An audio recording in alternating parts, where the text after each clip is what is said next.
Welcome to the Peaceful Worldschooling Podcast, featuring your host, Angela Harders.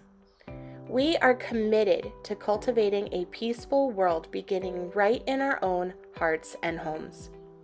Together, we believe that the world is our biggest and best classroom, and the people and places in it are our greatest teachers. So I invite you to join me on the adventure of a lifetime, beginning with a conversation that can change the world.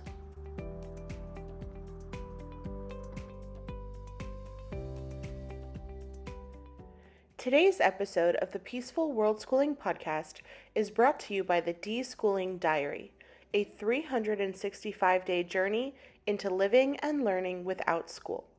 You can order your copy today on Amazon.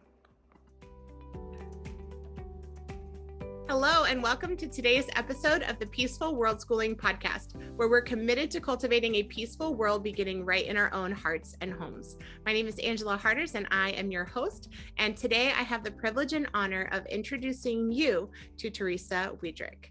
Teresa, thank you so very much for being here with us today. And to all of my listeners, thank you for being here as we have a conversation that can change the world. Thank you for having me, and hello to everybody. And so to get us started, Teresa, can you share just a little bit about you, your family, and your story? Yeah. Okay. So I have 4 kids. I've been homeschooling I lost track of the number. Homeschooling isn't hurt. My kids, on the other hand, are kind of offended if I don't remember their ages, but it's something like 13 to 21. And I've been parenting for 22-ish years and homeschooling for about 15, but homeschooling for me was something that I didn't intend to do, says a lot of people, but I actually went into a bookstore one time on a vacation with the intention of finally having an hour alone with 3 little girls. And I came across a book called The Homeschool Option by Lisa Rivera. And I think the byline was, "Would homeschooling work for you?" And of course, I assumed no. And so I picked up the book because I wanted to make my arguments against it. And within the week of reading it, I discovered, wow, we should homeschool. And the rest of, our family history changed because of that book. Wow, that is incredible. I'm definitely going to have to link that book. I have not heard of that one before. So I'm curious to look more into that book. In particular about that book made you just kind of have that light bulb moment, like, wow, we can do this, or this might be a good option for my family? My very first podcast episode, I shared that story, but there were a lot of things going into it. I think at the time, in both my husband's and my life, we were really looking for freedom from a variety of things. And it looked like the perfect package of freedom. And it has many, many freedoms. And it also has many challenges. So I've learned since then, but it is there were so many possibilities, like anything from a self-directed education to being able to travel to, even for myself and my husband, we've become, how do I say, more ourselves and captured more of our own interests and followed down more of our own interests. So there have been so many benefits. I had no idea in the beginning how beautiful and big it really would be. Oh, I love that. I can definitely relate. When I first started, I was not anticipating that I would love it this much. And just seeing all the added benefits that I didn't even know about or think about when we first started this journey. And I love the fact that you mentioned self-directed learning, but then you also talked about how you and your husband also were able to discover things about yourselves too. And I find that's truly a gift to be able to not just allow our children the freedom to learn and direct their learning, but then even me as an adult, that I'm having that opportunity now to really ask myself, what do I want to learn about? What do I want to do with my life and my time? And it's wonderful. So when you first started homeschooling, I assume your children, had they already been in school at that point, or were they not school age yet? Yeah, actually my first 2 were. So my oldest went to the end of grade 2 and my second was in kindergarten. And they were fine. There was no real issues. I could see that the education was adequate and they were okay with everything. Truthfully, they weren't learning that much, but they were smart kids and capable of what was there. My oldest, when she'd get off the bus, she was pretty grouchy. It felt like her energy was depleted. Mm, And within 6 months of homeschooling, that did turn around. I could see a real shift into her own curiosity and her own, just explorations into the world. And it was less demanding than the school life. It was an ideal way to start, I think, the early elementary years. An interesting experiment in education and then moving into home education. Very different. what do you think that transition was like for your children, transitioning from going to school and then now all of a sudden being homeschooled? Like, what was that like for them? Okay, well, that's interesting that you asked that, because for me, I mean, I'm going through all those questions of, is this good enough? Or, is this really going to work? Or every time someone asks me questions, I'm thinking the same thing. Is this really going to work? They're probably right. I'm probably not doing the right thing by my kids. But Mm, for my kids, they had a huge shift. I mean, they're pretty young at the time. And also, might I add, my oldest was very extroverted. So you could look at her and say, did she really like going into homeschooling? But we moved a different province away. So it was a huge shift. And I don't think that I could parse whether, her shift was a challenge in some ways because we simply moved provinces, or mm, if, the shift to homeschooling. I don't remember any issues with homeschooling at all. It was just very natural. And I always followed their interests and I always asked them what they wanted to do. So they just always had a lot of stuff to do and a lot of friends to meet. And it was always a lot of fun. mm. That's awesome. I know that you shared that you actually practice unschooling. And for people that may not be familiar with unschooling, how would you define what unschooling is, or what does unschooling mean to you? Okay, so this many years down the road, and I'm still scared to use that word publicly because I know it's so supercharged for people, and that's why I go towards a self-directed education, Me too. verbiage. And I do that simply because, I mean, I don't care what it's called. My Yeah. goal is to really help my kids become who they were meant to be in this world and to do the things that were important for them and what they should be doing for the communities that they're living in. And I think we all have very different reasons for being here. We don't always have, obviously, the book of answers when our kids come into the world.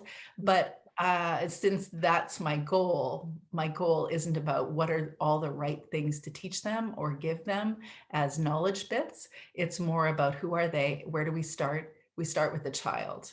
Mhm. So that I don't know if I could give you an exact definition of what I think unschooling is, but it's not traditional approaches necessarily. Mm, I have a child though who, even though she went through the entire, homeschool, high school, didn't graduate with a traditional diploma. She's very much unschooled until she's now in her first year university. She was the most academic out of them all. And she asked me very early on, Mom, can we have tests? And I went, why? Because she wanted them and she wanted to have sense where she was. uh-huh. And she's done all sorts of things that look very traditional, but Mhm. she chose them. And Mhm. that's the key. That is definitely the key. I think a lot of times people hear unschooling and they think, oh, you're just not doing anything, or you're not doing any sort of formal learning or teaching, or nothing formal is happening. But Yeah, that's absolutely not true. not Um, true. No. and I love that your daughter was able to even communicate and articulate that for her, it was really important that she wanted to assess her own learning and have tests and things like that. And that you were able to provide that for her too. Yeah. I love that. That's awesome. And I can definitely relate to your sentiments about feeling like you don't really like the term unschooling. That's actually why I tried not to call us unschoolers either, for the very same reason. I feel like the term can be very off-putting sometimes for people. And that's why I created the Good. term Yeah. peaceful world schooling, because Ah, I wanted to have a term that I felt like would embody more what we were standing for rather than what we were standing right. against. Um, Yes. and yeah, so I love the term peaceful world schooling, or self-directed learning, or child-led learning, or life learning, all those Mhm. other terms that people use. But I feel like unschooling is like the popular term that most people in this arena are kind of familiar with. But For sure. In the unschooling world. Yes, And and then the unschooling. non-schooling world, not so much. They don't know what that is. And they Yeah. mostly think that you're, on a device all the time or watching TV all the time, which by the way is also learning. But anyway, we'll not go there. So what did a typical day then look like for you with 4 kids, 4 different ages, all learning from home, all interested in different things? How did you manage that? Well, it was busy, obviously, but I would say it was so different from year to year. Even right now, I'm really just homeschooling one kiddo who Mhm. is 13. And even that looks so different than every other year, every other child, because they're just engaging the world differently every year. But when my kids were really young, probably for the first 3 or 4 years, I was very traditional. Mhm. And so I didn't go into, going from a school right into unschooling or self-directed approach. I went very much into Susan Wise Bauer's well-trained mind. And I tried to put it all into practice with my very young children. Mhm. And for 3 or 4 years, we did with much dissatisfaction. Oh. And finally, I think it was a February of the third year, maybe the fourth year, where I just hit a wall and I just felt like I can't do this anymore. And Mm. a good friend of mine happened to suggest to me to watch a Brené Brown TEDx talk.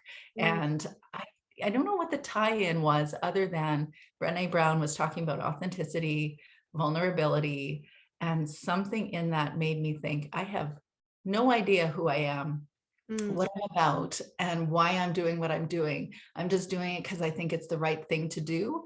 Mm. And I'm not advocating for what I need, or I'm not advocating for who I am in my homeschool, Mm. and things need to change. So one of the elements was definitely moving towards that unschooling approach. And Wow. also I happened to find another book on a library bookshelf by John Holt. And that was the end of my classical homeschooling approach. Wow, that is fascinating. What book was it by John Holt, if you don't mind me asking? Yeah, no, I had two. So I think I did How Children Fail, is that right? How Children Fail? Yep, that is Something like that. one.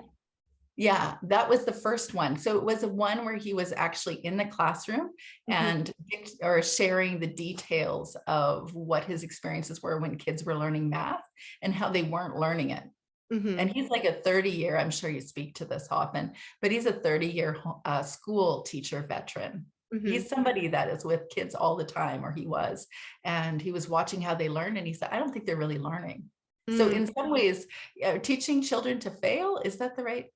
Anyways, it was that one. And then there was another one that he wrote alongside another person that had a huge impact. And then John Taylor Gatto's book, of course, and so many good books. Yeah. Yeah, John Holt and John Taylor Gatto both were very influential for me when I was first starting my Yeah. journey into homeschooling, and in particular into exploring a little bit about unschooling, or I guess I was more intrigued by the idea of natural learning and self-directed learning. Like, how is it possible that a child can just direct their own learning? I And agree. Sounds really odd. so it does, and especially for in my case, I was a teacher. So I taught in the public school for Ah, over 12 yeah. years. And so I kind of was having this crisis here of like, gosh, I've been a teacher for over 12 years. And then now these people are telling me that kids can just learn all on their own. And like, there's no way, No, it was my yeah, you're like, no, voices. no. Yeah, I Yeah. know. My same thought. I mean, to this day, I don't want to say I'm grappling with that. I'm not. I'm grappling with other people's stories around that Mm, because, I'm actually engaging in my own world right now on deschooling your homeschool. And I focus in on that because I think we need to reevaluate what is an education anyways. yeah. And, we were taught how it is. Most of us were conventionally schooled, and the entire culture is infused with this notion of how we should do an education. Mhm. And because I classically homeschooled and I did a little Latin, okay, I did a lot of Latin. And I learned that the root word of education is educato, and it means to raise up. But I ask, like, to raise up what? Are we Mm. raising up a child, or are we raising up a school system or a classroom? We're raising up a child. So if we're raising up a child, what do we need to do to participate in a process that they can be raised up, because I think it's them as well as us raising them up, and obviously a community, but raising them up to become who they were meant to be, not what everybody else was meant to be, or not to create a baseline approach to what you could be, but specifically who you are, and help encourage that. Mm. How do you do that though when you have 4 different kids? I mean, in my case, I have my daughter's going to be 8 and my son is 3. So Mm. yeah, I only have 2, but I'm just trying to think logistically, how do you do that with a larger family when you have 4 different kids that all are interested in different things? Well, first of all, I would say that the goal isn't to fill their world with lots and lots and lots of things, because I mean, it has so many disadvantages. The most popular post I have on my website is a post about solitude and how we can encourage solitude in our kids. Mm, And it's also not our culture's natural instinct to go down that solitude path and don't do anything. How mm, is that going to help a child in their education? It helps them process. It mm, helps them think about life and think about how they fit in it, and how they fit in relationships, and what they want and what they don't want. mm, And I think we shouldn't fit a lot of things. I don't think we should aspire to filling our days with a lot of stuff. But over the course of the entire 18, 19 years that we're with them, they have a lot of days in there, and you will go in all sorts of different directions based on even just one child's interest. mm, So, sometimes I think it's useful for us to back up and say, okay, let's look at what they're actually doing without us interfering, and mm, write it down. Just observe them for a week and say, like, write it down what they're actually doing, mm, anything. And then look at those different elements and ask ourselves, how does that fit into a conventional education? And now I'm not saying that we should do it because we want it to fit into an education that's familiar the way we're familiar with it, but rather because we're so familiar with it. If we could write down all the things that they are actually doing, we would discover that they're actually touching on all those things.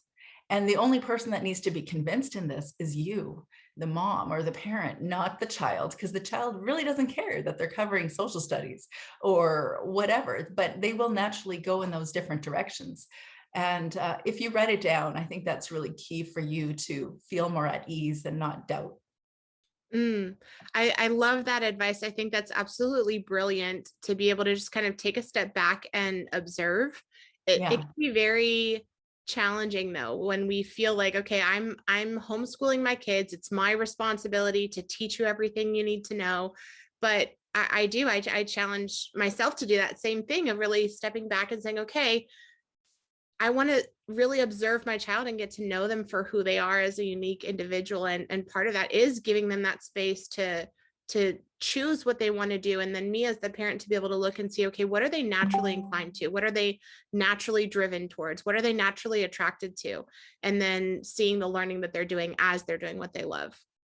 Well, the thing I would add too, I mean, there's a couple of things that I would say. One of them is your goal isn't to fill their activities or fill their day.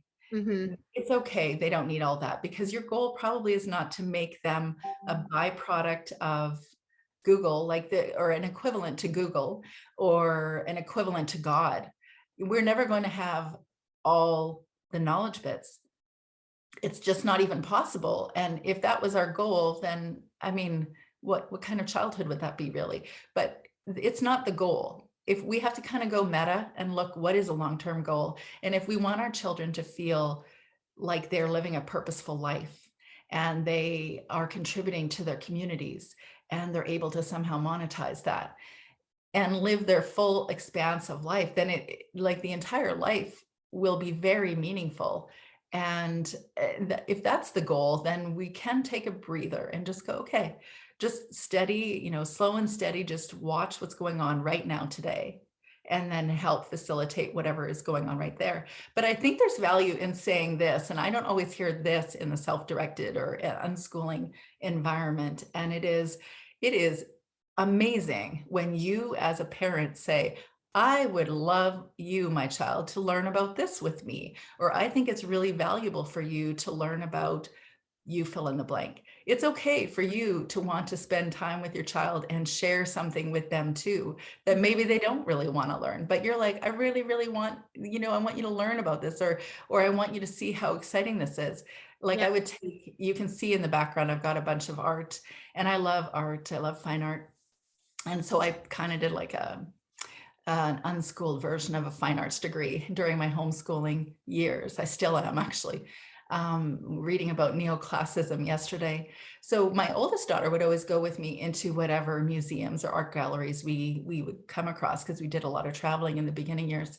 And my second daughter, just a few weeks ago, across the country in her university first year, she decided to go to an art gallery. She'd never wanted to go before, but she said it was really beautiful and she really enjoyed it. I was surprised. This was not the kiddo that cared about it. And I have two other kids that probably don't care that much about it yet.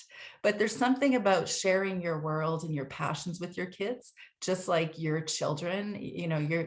I don't know about you, but there's some things that my kids have been interested in that I am not all that interested in, like chess or Roblox or, certain things. They're just not my interests, but they do infuse my world because these are my kids. So I think, yeah, I'll say that that's a way to approach their education anyways. Yeah, I love that about being able to invite our children to take part in the things that we're passionate and interested in too. And that you're very right in that respect. I do hear a lot of people in the self-directed learning community talking about us joining our children in their passions, but you're right. I don't hear very often people saying about it. It can go both ways. We can I think it invite should. our children Yeah. to be a part of the things that are interesting to us or fascinating to us. And I think a lot of that too is focusing on that, building that connection and that loving relationship with our kids, because Yeah. we don't just want to get to know them, but it's so beneficial for our children to really get to know us as their parents. In a lot of ways, I feel like we miss out on that. At least for myself personally, I feel like I missed out on being able to get to know my mom or my dad. Mhm. Yeah. And being able to give our kids the opportunity is really beautiful.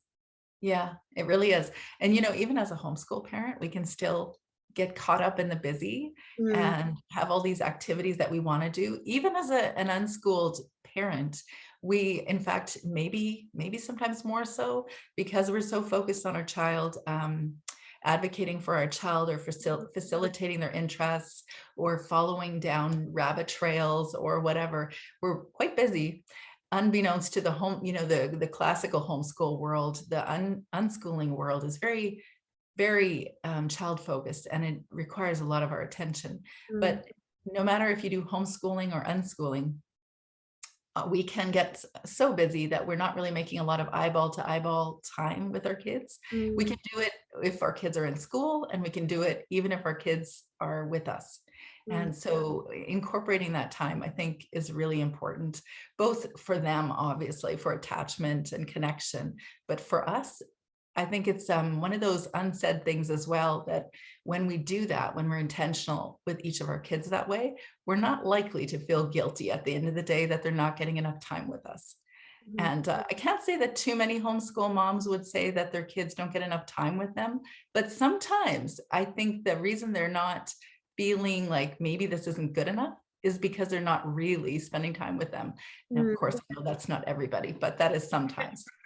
Yeah, I can definitely relate to that. I'm obviously I'm home with my children, but Yeah. even being here, there's so many other things that can consume our time and our energy and our attention.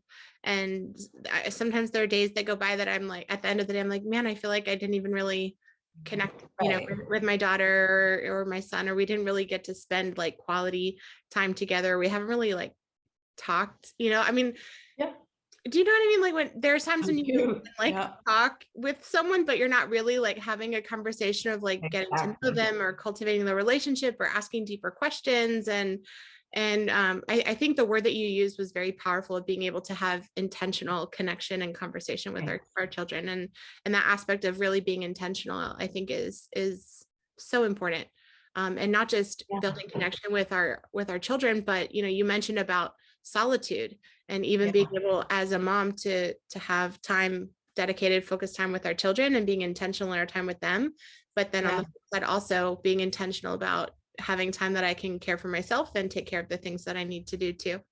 Yeah, exactly. I don't know how much work you do around personality profiles or learning about Myers-Briggs or Enneagram, Mhm. but I would love to do some formal research to find out what are most homeschool parents in personality types, and does that influence how we're homeschooling? And the reason I bring that up is because I think not only can we miss those eyeball to eyeball moments or those connection times, but we can also be too focused on maintaining a connection constantly. And there's really like, I want to say a balance, but I don't really like that word because I don't think you ever get to a balanced place. But there is like this constant tension between these two things of they're with us. And of course, especially when they're littler, they really do need you more. And right, for so many very in your face kind of things. But, they become teenagers and they still really need you more, but it's more complex and it's more emotional.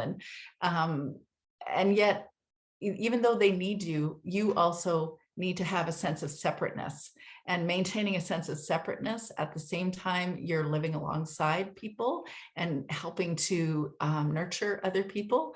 That is tricky. How have you been able to do that to maintain your separateness as an individual while you're also helping, raise up four unique individuals too? Well, that's a good question, because I have often spoken to boundary discussions, and that this is why I was asking about personality profiling, because I think there are certain personalities that are more likely to be drawn to it, or maybe there's specific reasons why we're drawn to it. Not always the same. I know that everyone's not the same, but sometimes we're drawn to it because we're like, what my experience was trying to create this perfect world, this kind of like family utopia, which is it's just not real, because you're human and your children are human in their own unique ways. And then that humanness will crash and clash and be rather unpleasant on some days. Mhm. But if our goal is always to give, give, give, give, give, and be available, and then we're in this mindset that we're actually the ones that are able to give them everything that they need. And it's not actually real. Mm. But that for me came with a discussion or a story in my own life about building boundaries. And that's why I've begun to build this course around boundaries for homeschool moms. But it's very individualized too, because people have boundary issues in different relationships for different reasons. Nonetheless, all of those issues will influence how you're engaging your kids. Wow. I would love to hear more about this course, and not only the course. I know that you have contributed a lot of time and energy and resources of your life into helping support other homeschoolers through books and your podcast and your website and all these things. Can you share a little bit more about some of the services that you offer and the ways that you have been helping support homeschooling moms for a long time? Yeah.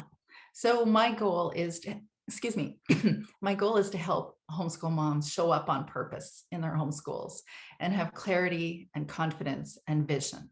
And that all came out of my practical homeschool world as well, my own experience. But so the main approach that I have is to say, hey, take a look at this. I actually just released this, a self-care quiz, and see, how are you taking care of yourself right now? And I'm not talking about pedicures and manicures and stuff like that. I haven't done that for years. But I'm talking about how primarily, yes, time for separateness, time for quiet, time for alone time, time to build into your learning and your desire for learning, but also the self-care strategies you would expect that one would ask about. More importantly, the thought self-care strategies.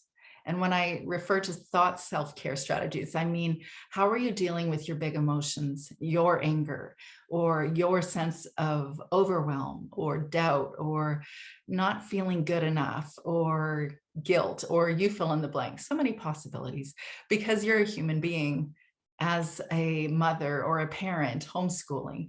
And so you're having a human experience just alongside your kids, the same thing.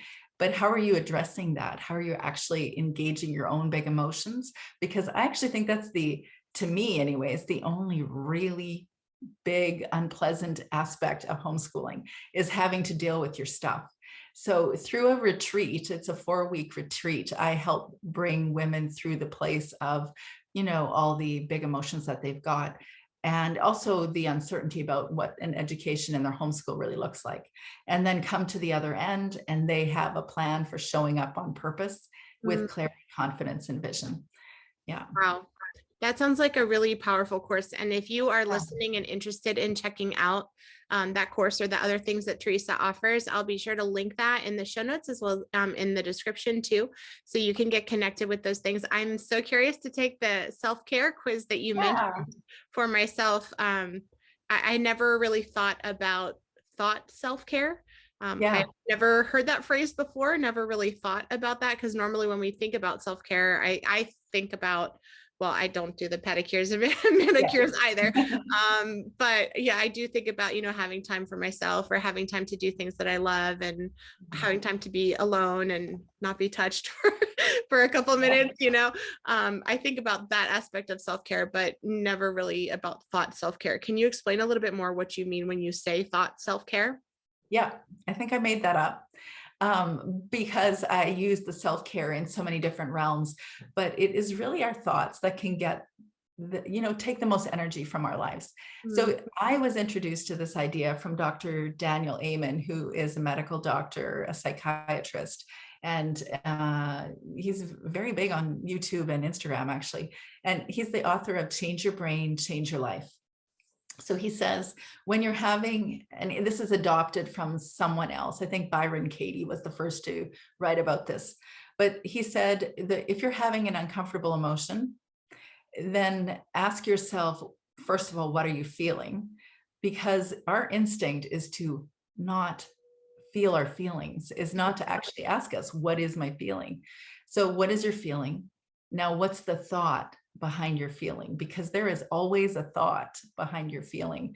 It may be true, it may not be true, but that's the key, is to ask ourselves, is it is it possible that the thought isn't true?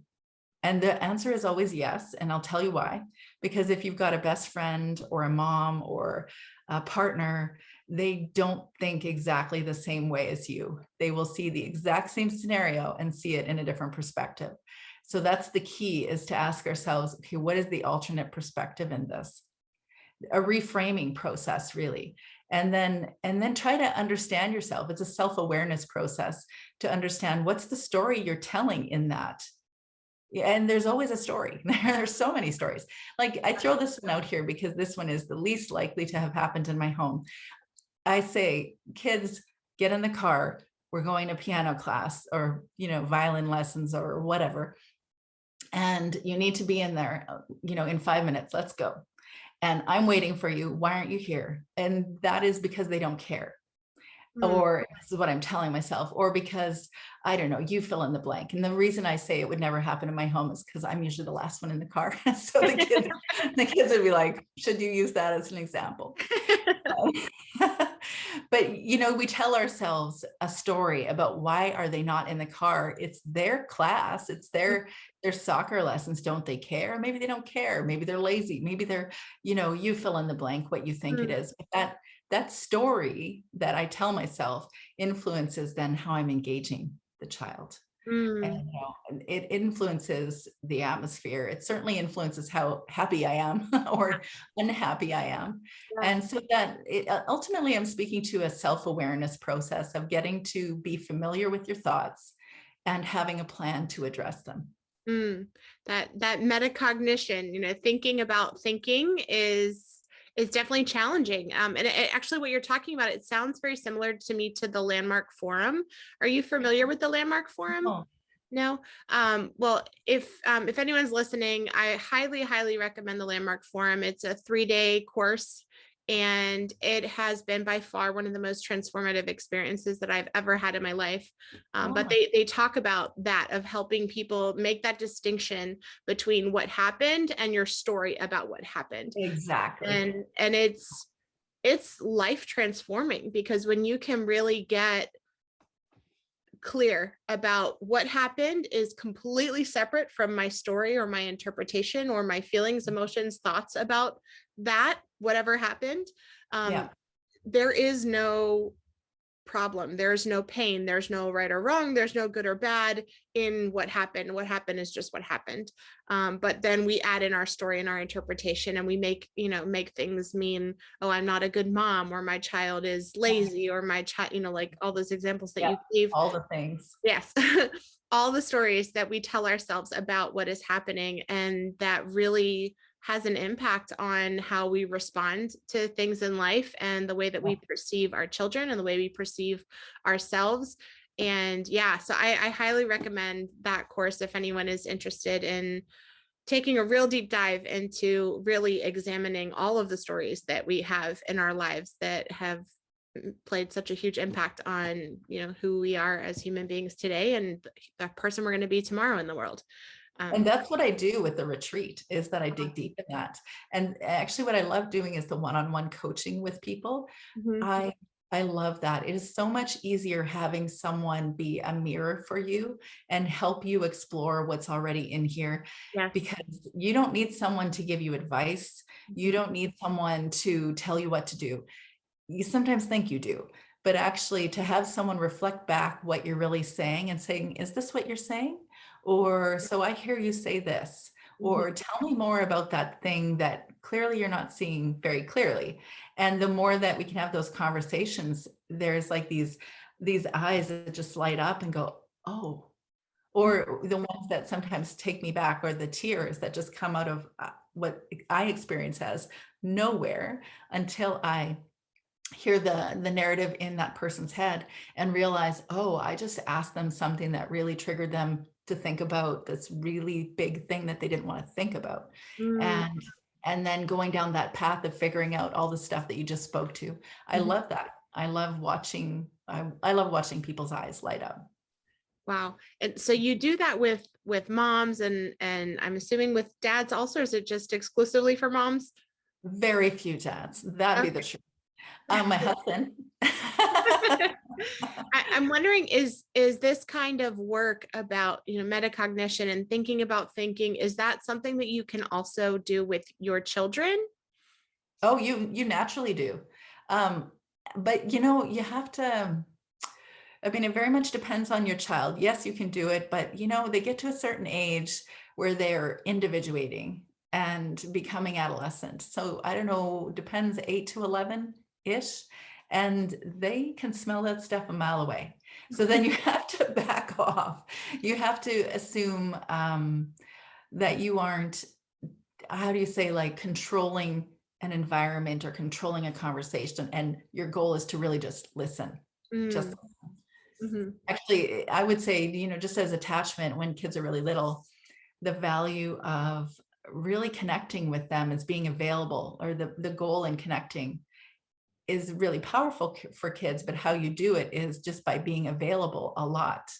And whereas when they're older, if they've had that for a long time, they already know that you're available a lot.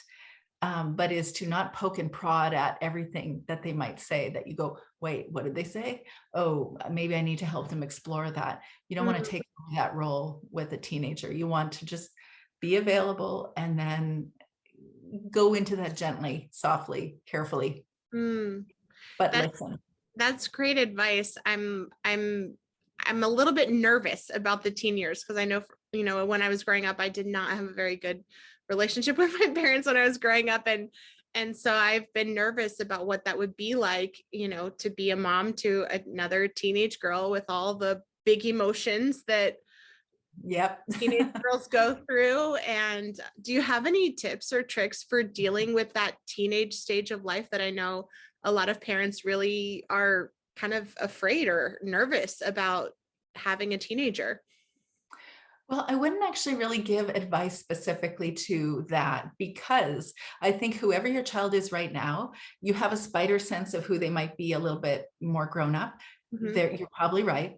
That's probably who they're going to be, or they're going to be more that. And so if your goal is to connect with them now, you'll be figuring that out along the way. You'll figure out how to do that connection. But I would also say that that self-awareness aspect that we're speaking to, everything that you do for yourself to help you understand you, how you're showing up in your homeschool, how you address your big emotions, every little bit of that is caught by your kids somehow. Mm.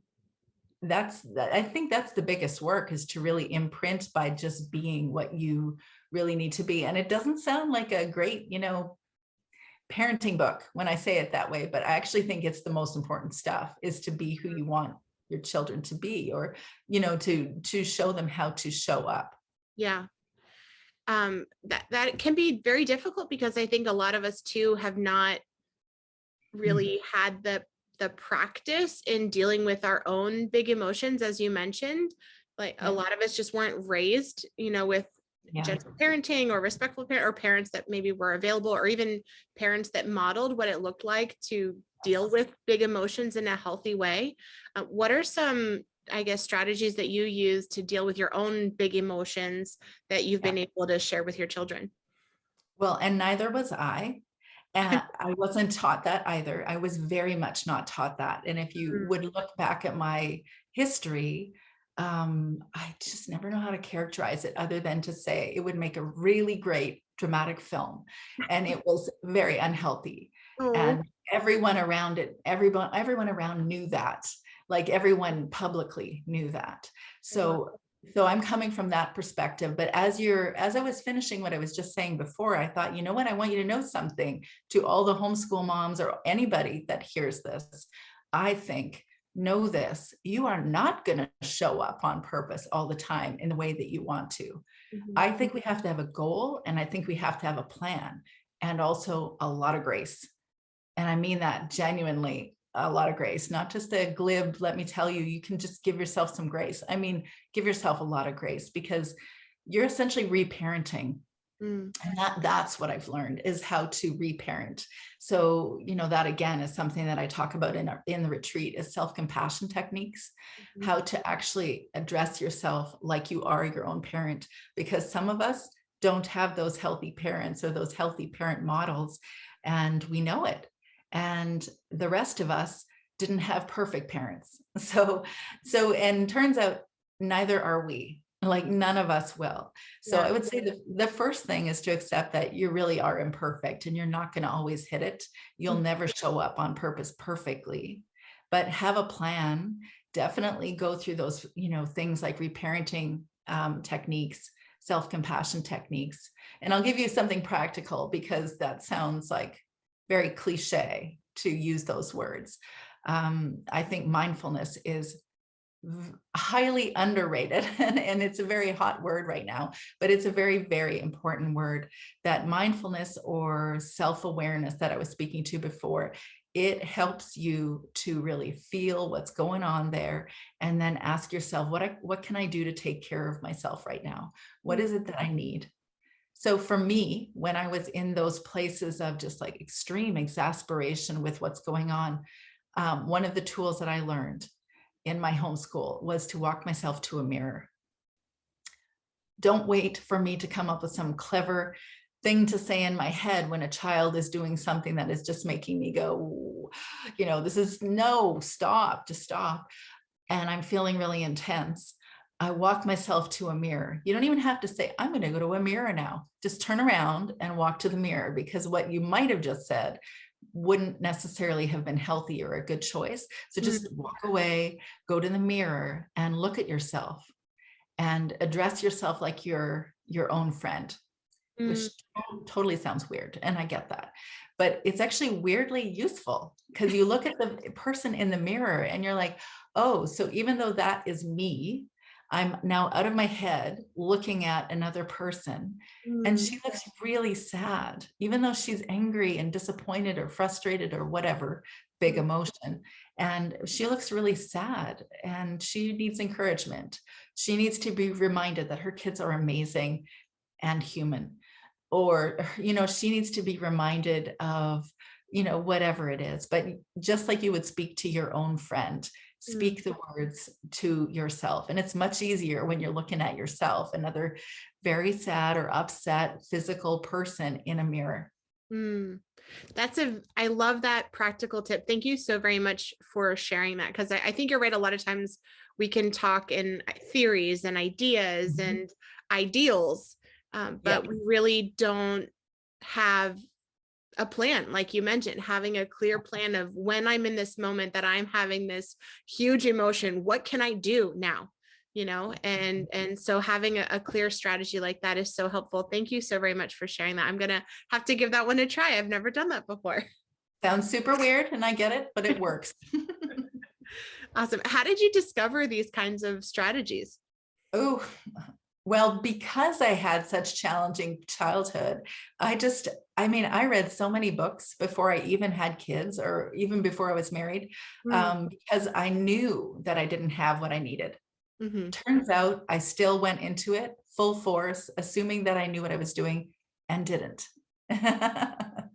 And learning along the way. I mean, I just actually published a podcast myself yesterday on dealing with big emotions. And there was one line that I shared in there about how I wish certain days, I think I forget how I said it, but there are certain days that I genuinely wish I could strike from the book.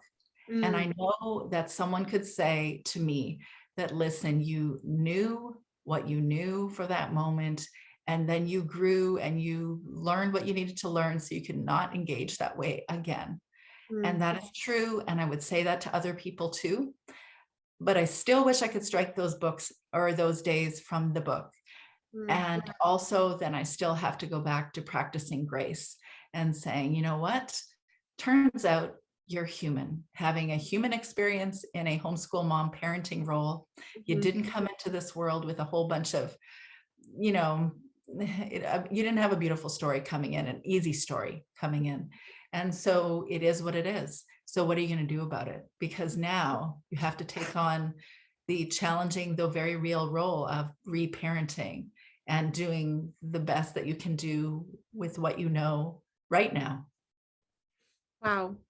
That is wonderful words of wisdom that you're sharing here. I feel like I've been learning so much from this conversation, and just really given me a lot to reflect on for myself and my own parenting journey and where I am. And I hope that for my listeners too, that this conversation has been so valuable for you.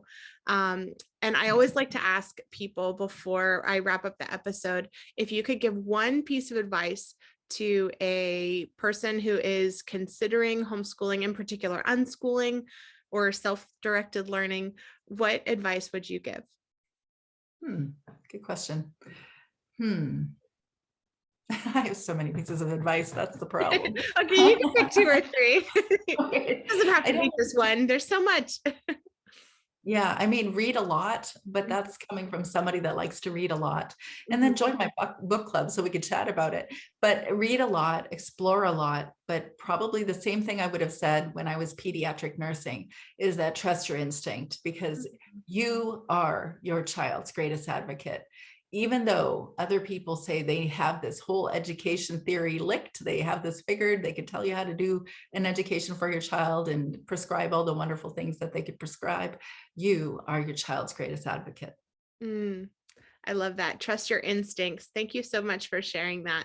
And Yeah. if someone is interested in connecting with you, Teresa, getting a part of your book club, or Yeah. maybe following you on your podcast, how can someone connect with you? Come on over to my website. It's capturingthecharmedlife.com. Capturingthecharmedlife.com. And I like to say, once upon a time, I thought you could have the perfectly charmed life. It turns out no, but we can turn our challenges into our charms. I like that too. All right. And you're also active on Instagram and Facebook. Is that correct? That's right. Awesome. So I will make sure that I include Teresa's Instagram, Facebook, her website, capturingthecharmedlife.com, and also the link for her podcast. And what is the name of your podcast again? Homeschool Mama Self-Care. Awesome. Yes. So I could definitely tell that self-care is something that is Yeah. super important to you. And it sounds like that podcast will be a real blessing for a homeschool mom. So if you are a homeschool mom, or even not a homeschool mom, just mom in general, I think we can all benefit from being able to have support as we are learning how to practice care not only for our children, but also caring for ourselves. So thank you so very much, Teresa, for joining me today on today's episode of the Peaceful Worldschooling Podcast. It was such a pleasure to have you on. Thank you. It was a pleasure to be here. And to all of my listeners, thank you as well for tuning in. I hope this episode was as much of a blessing for you as it has been for me. Please make sure that you subscribe to my podcast, because there are new episodes that are released every single Tuesday. And if you would like to support me in the work that I'm doing, please share this episode with your family and friends, and check out the membership to the Peaceful Worldschooling community in the links in the description. Have a great day, and I'll see you next Tuesday. Join us next Tuesday on the Peaceful Worldschooling Podcast. I'm your host, Angela Harders, and if you enjoyed today's episode, click subscribe and be sure to hit the bell so you will not miss out on a single episode.